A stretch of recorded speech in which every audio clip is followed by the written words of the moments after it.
தெய்வத்தின் குரல் இரண்டாம் பாகம் குரு குருகுல வாசம் பகுதி 4. அடக்க குணம் வருகிறது ரொம்பவும் கஷ்டம்.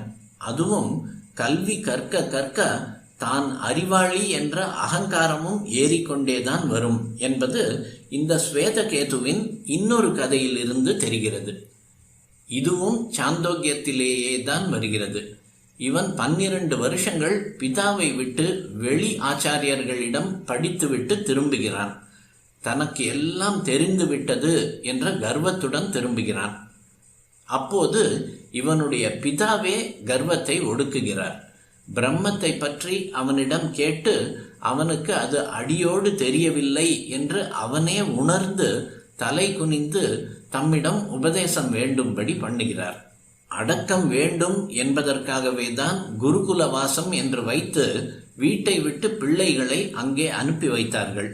இப்போது வீட்டை விட்டு ஹாஸ்டல் என்று வெளியே போகிற போது வீட்டில் வளர்வதை விட இவன் இன்னும் ஒழுங்கு தப்பி போகிறதைத்தான் அதிகம் பார்க்கிறோம். அந்த நாளில் இப்படி இல்லாமல் இருந்ததற்கு முதல் காரணம் ஆச்சாரியனாக இருக்கப்பட்டவனின் வாழ்க்கை உதாரணம். இரண்டாவதாக பிரம்மச்சாரிக்கு வைத்த அநேக நியமங்கள், குறிப்பாக பிக்ஷாச்சரியம். பிக்ஷாச்சரியம் என்றால் பிக்ஷை எடுப்பது என்று அர்த்தம். பூணூல் போட்டவுடன் பாலனை பார்த்து தகப்பனார் பிக்ஷாச்சரியம் சர என்கிறார். பிச்சை வாங்கி குருவிடம் கொடுத்து அதில் அவர் கொடுப்பதை சாப்பிடும் நியமத்தை மேற்கொள்ளு என்று அர்த்தம். 40 வேலி 50 வேலி நில குடித்தனக்காரனானாலும் தன் புத்திரனை இப்படி பிக்ஷாச்சரியம் பண்ணும்படி குருகுலத்தில் கொண்டு விட்டுவிட வேண்டும். பிதா பிக்ஷாச்சரியம் சர என்றவுடன் பாடம் என்று இதற்கு புது பூணூல்காரன் பதில் சொல்ல வேண்டும். பாடம் என்றால் அப்படியே செய்கிறேன் என்று அர்த்தம்.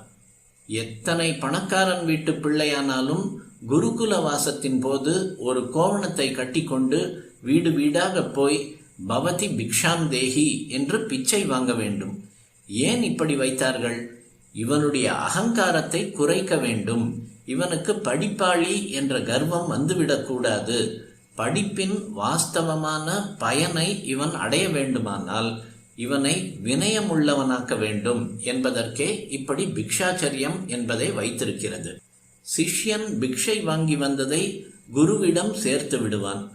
அவர் பத்தினியிடம் கொடுத்து போடச் செய்வார். அதாவது சிஷ்யர்களுக்கு குரு போட்டுத்தான் சாப்பாடு கிடைத்தாக வேண்டும்.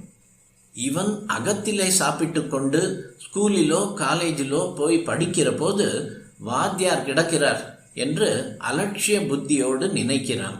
அவர் போட்டுத்தான் இவன் சாப்பிட்டாக வேண்டும் என்கிற போது இப்படி நினைக்க மாட்டான். அவருக்கு அடங்கிதான் நடப்பான். சிஷ்யர்கள் வாங்கி வரும் பிக்ஷை இவர்களுக்கு மட்டுமின்றி குருவின் குடும்பத்துக்கும் போதுமானதாக இருக்கும். ஆனாலும் அப்போதிருந்த ஏற்பாட்டில் சிஷ்யன் குருவுக்கு சோறு போடுகிறான் என்கிற மாதிரி தெரியாமல் குருவே சிஷ்யனுக்கு போடுகிறார் என்கிற மாதிரியாகத்தான் ஒழுங்கு செய்திருந்தது. பிரம்மச்சாரி சாப்பிடுவதற்கு கணக்கு இல்லை. வயிறு நிறைய சாப்பிடலாம். ஆனாலும் நாக்கு ருசிக்காக ஆத்மாபிவிருத்தியை பாதிக்கும்படியான பதார்த்தங்களை தின்னக்கூடாது. இப்போது ஹாஸ்டலில் சுதந்திரமாக இருக்கிற மாணாக்கன் எதை வேண்டுமானாலும் தின்கிறான். அதனால் மனோவிருத்தி, மனத்தின் போக்கு கெட்டு போகிறது. குருகுல வாசத்தில் குரு இப்படிப்பட்ட அபக்ஷங்களை உண்ணக்கூடாதவற்றை சிஷ்யனுக்கு போட மாட்டார். சாதாரணமாக ஒரு வேதத்தையும் அதன் அங்கங்களையும் மற்ற வித்யைகளையும் கற்பதற்கு 12 வருஷங்கள் பிடிக்கும். அதாவது 8 வயசுக்கு குருவிடம் வந்த பையன் சுமார் 20 வயசு வரையில் குருகுல வாசம் பண்ணியாக வேண்டும்.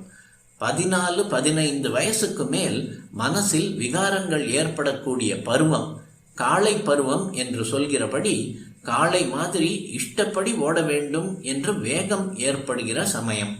இப்படிப்பட்ட சமயத்திலே சாந்தராகவும் பிரியராகவும் நல்ல சீலமுள்ளவராகவும் இருக்கிற குருவிடத்திலே படித்து கொண்டு பிக்ஷாச்சரியம் பண்ணி வருவதானது பிரம்மச்சாரியின் இந்திரியங்களை கட்டுப்படுத்தி அவனை நல்ல பிரம்ம தேஜஸ் உள்ளவனாக ஆக்குகிறது.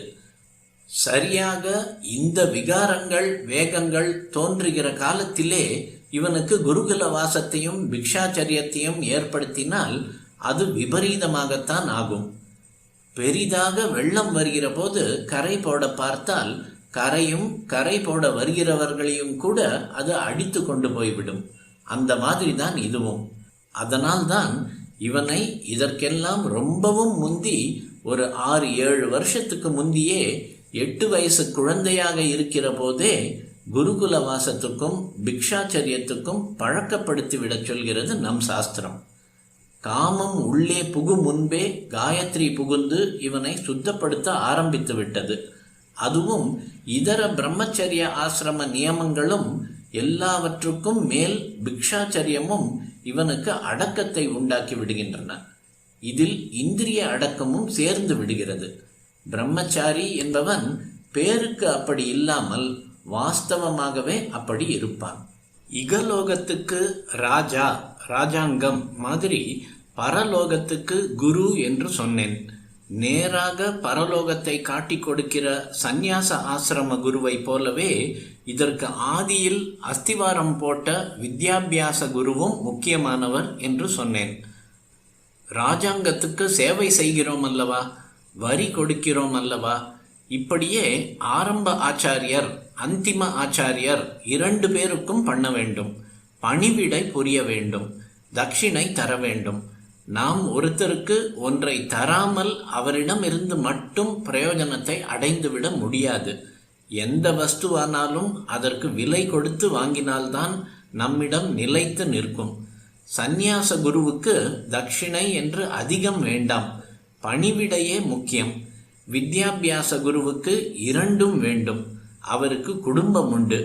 அதற்கு பிக்ஷாச்சரியம் செய்து பெற்று வந்த அன்னம் மட்டும் போதாது. இந்த குரு யஜ்ஞாதி கர்மானுஷ்டானங்கள் பண்ண வேண்டியவர். எனவே இதற்கு வேண்டிய திரவியத்தை அவருக்கு தட்சிணையாக தர வேண்டும். இப்போது படிக்கிற காலத்திலேயே ஃபீஸ் கட்டுகிற மாதிரி தட்சிணை கொடுத்தால் நாம் கொடுத்துதான் வாத்தியார் பிழைக்கிறார் என்ற திமிர் வந்து குரு பக்தி போய்விடும். இதனால்தான் ஒருவன் கல்வியை முடித்துவிட்டு குருகுல வாசத்தை பூர்த்தி பண்ணிவிட்டு திரும்புகிற போதுதான் அவர் கேட்கிற தட்சிணையை தர வேண்டும் என்று சாஸ்திரத்தில் வைத்திருக்கிறது. குரு செய்ததற்கெல்லாம் பிரதி செய்யவே முடியாது என்றாலும் முடிந்த மட்டும் சேவை செய்து காணிக்கை கொடுக்க வேண்டும்.